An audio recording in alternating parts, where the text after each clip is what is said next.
Other companies में क्या है? गवर्नमेंट कंपनी है, most important small company, foreign company, right. So ये अदर कंपनीज की डेफिनेशन में हमारे है। सो गवर्नमेंट कंपनी को हम क्या बोलेंगे? At least 51% of paid up share capital is held by either central government, state government, partly by central और स्टेट गवर्नमेंट। ठीक है। तो या तो ठीक है, या तो सेंट्रल गवर्नमेंट होल्ड करती है, या स्टेट गवर्नमेंट होल्ड करती है, या फिर पार्टली सेंट्रल गवर्नमेंट या पार्टली स्टेट गवर्नमेंट। ठीक है, वन और मोर।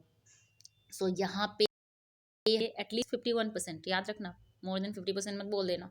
ठीक है। So at least 51% government company, at least 51%। Include a company which is a subsidiary company of such government company. Include a company which is a subsidiary company of such government company.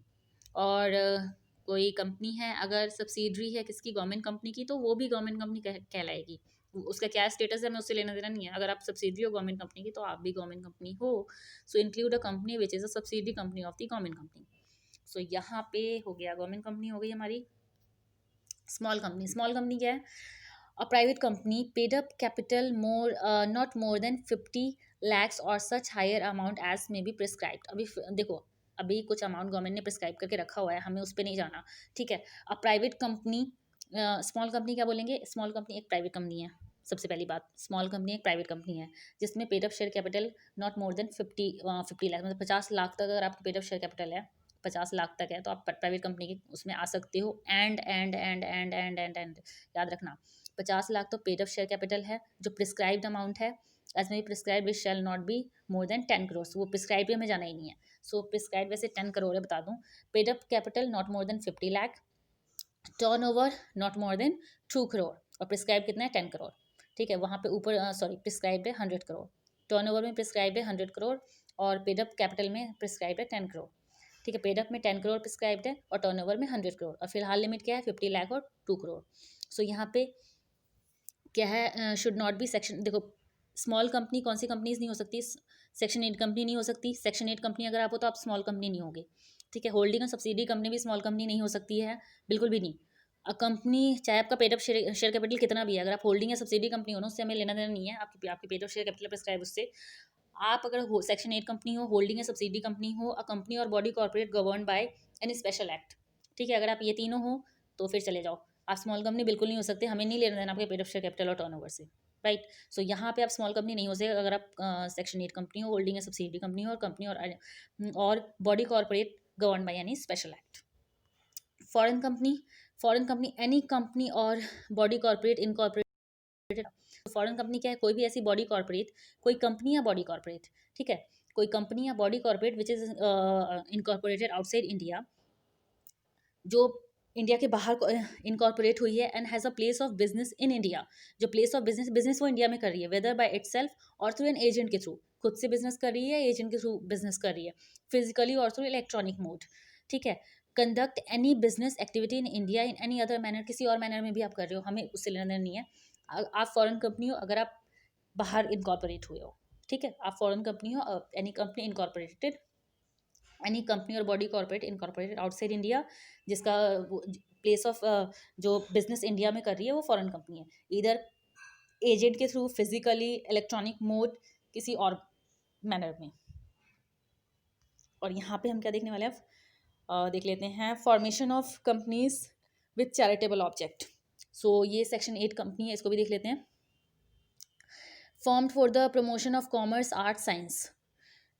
ठीक है। Formation of companies with charitable object, formed for promotion of commerce, art, science. तीनों stream आ गई। हमने 12th में क्या सोचा था? Commerce लेने को, साइंस लेने को, आर्ट्स लेने को भी। ठीक है, आर्ट्स भी। Formed for the promotion of commerce, arts subject को मैं ख़राब नहीं कह रही। Formed for the promotion of commerce, art, science, religion, charity, charity, protection. तीना डाबी जो थी वो आर्ट से ही थी, यूपीएससी फर्स्ट रैंक होल्डर। सो मैं ख़राब बिल्कुल नहीं कह रही, प्लीज़ ऐसा बिल्कुल नहीं सोचना। Formed for the promotion of commerce, arts, science, religion, charity, protection of environment, sports etcetera, uses its profits for the promotion of the objective for which formed. So अगर आप इन सब चीज़ों के लिए इनकॉर्पोरेट हुए हो, आपका फॉर्मेशन हुआ है, तो आप चैरिटेबल कंपनी हो, ठीक है, चैरिटेबल सेक्शन 8 कंपनी हो। Does not declare dividend to members. आप जो अब देखो formation of companies with charitable object में अगर आपका प्रमोशन हुआ है commerce, arts, science, religion, charity, protection of environment, sports etcetera के लिए, ठीक है, तो आप क्या हो, चैरिटेबल ऑब्जेक्ट वाली कंपनी हो। Use its profits, charitable object वाली कंपनी क्या करती है, अपने प्रॉफिट्स को क्या करती है, for the promotion of objective for which formed, जिस चीज़ के लिए आप मतलब जिसमें काम कर रहे हो उसके प्रमोशन में ही उन प्रॉफिट्स को लगाती है। Does not declare dividend, dividend कभी भी डिक्लेयर नहीं करती है to its members, right. Operates under a special licence from central government, CG से ये लाइसेंस लेती है, विदाउट लाइसेंस ये ऑपरेट नहीं करती। So operates under a specific special licence from central government. Need not use the word limited private, देखो इनको private limited या प्राइवेट वर्ड लगाने की ज़रूरत नहीं है in its name. Adopt a more suitable name such as, जैसे club लगा लेते हैं, ये चैम्बर्स लगा लेते हैं, कॉमर्स एक्सेट्रा लगा लेते हैं। Enjoy same privileges and obligations as of a limited company, ये मतलब लिमिटेड कंपनी की तरह प्रिविलेजेस एंड ऑब्लिगेशंस इंजॉय करती हैं। लाइसेंस रिवोक्ड इफ कंडीशन कॉन्ट्रावेन, देखो आपको जिस ऑब्जेक्ट के लिए आप इनकॉर्पोरेट हुए थे, जिस ऑब्जेक्ट के लिए आपका फॉर्मेशन हुआ था, अगर आप उसके बियॉन्ड जा रहे हो या कुछ ठीक काम नहीं कर रहे हो, तो गवर्नमेंट आपके लाइसेंस को कैंसिल भी कर सकती है, आपके लाइसेंस को रिवोक कर सकती है, आपके लाइसेंस को ले सकती है। Can call its general meeting by giving a clear 14 days notice instead of 21 days, देखो जो दूसरी कंपनी से उनको 21 डेज का नोटिस देना है, वो देती हैं शेयर होल्डर्स को मीटिंग में बुलाने के लिए, जैसे शादी का कार्ड देते हैं ना वैसे ही। So can call its general meeting by giving a clear 14 days notice, शादी का कार्ड ही मान लो, 14 डेज नोटिस देती है, किसको देती है, शेयर होल्डर्स को या जो भी मेंबर्स हैं।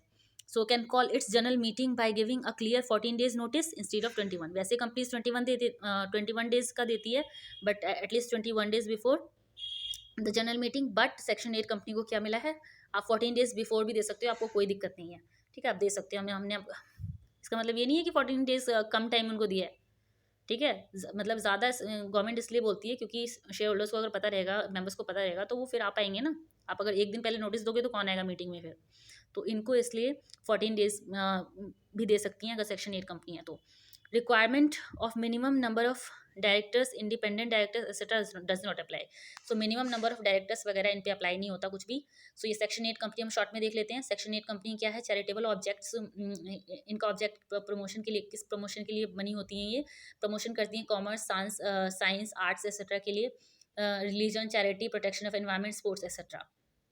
अपने प्रॉफिट को अपने प्रमोशन में ही यूज़ करती हैं, डिविडेंड डिक्लेयर नहीं करती, ठीक है। स्पेशल लाइसेंस ये सीजी से लेती हैं। Need not use the word private limited या पब्लिक लिमिटेड, इनको लगाने की ज़रूरत नहीं है, ठीक है। और ये सेम प्रिविलेजेस किसके लिए, जैसे लिमिटेड कंपनी है वैसे इंजॉय करती हैं। गवर्नमेंट इनके लाइसेंस को रिवोक भी कर सकती हैं अगर ये कंडीशन फुलफिल नहीं करती, कॉन्ट्रावेंट करती हैं, ठीक है। जनरल मीटिंग ये 14 डेज बिफोर 14 डेज का दे सकती हैं इंस्टीड ऑफ 21 डेज, ठीक है। Can call its general meeting by giving a clear 14 days notice instead of 21 days. और इनको minimum number of directors, independent directors की ज़रूरत नहीं है।